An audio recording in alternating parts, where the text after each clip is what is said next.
Hello everyone, welcome to my channel Rikta পরে short. তো চলো, এটা হচ্ছে গিয়ে বাগনানের কালীবাড়ির মন্দির, হচ্ছে গিয়ে আমাদের বাগনান কালীবাড়ি।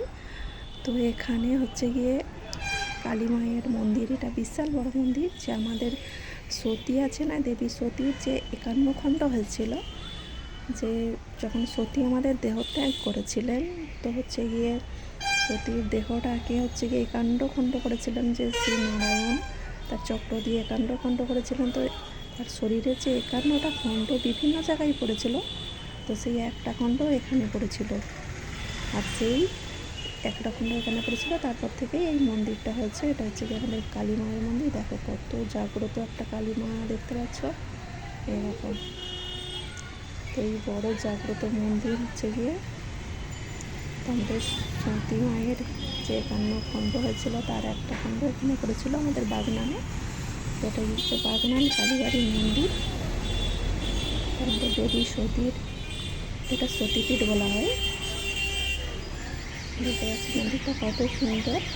তোমাদের যদি দেখার ইচ্ছা হয় আমাদের সতীপীঠের এই মন্দিরটা, তোমরা অবশ্যই চলে এসো বাগনান কালীবাড়ির মন্দির, তোমাদের খুব ভালো লাগবে মন্দিরটা।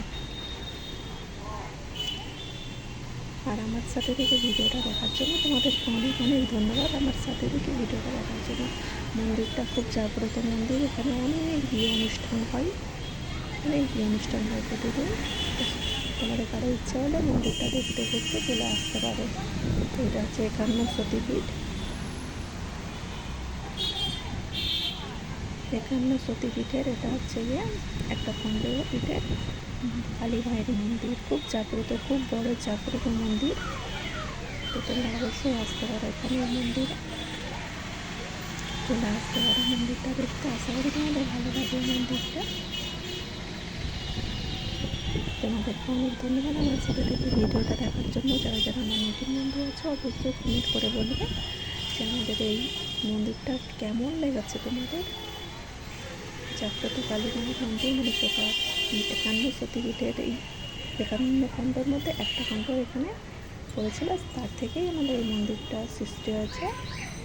তো তোমাদের কেমন লাগবে মন্দিরটা তোমরা অবশ্যই কমেন্ট করে জানিও। আর যারা যারা আমার পুরাতন বন্ধু আছে সবাই একটা করে কমেন্ট করো, আর যারা নতুন বন্ধু তারাও লাইক কমেন্ট শেয়ার করো।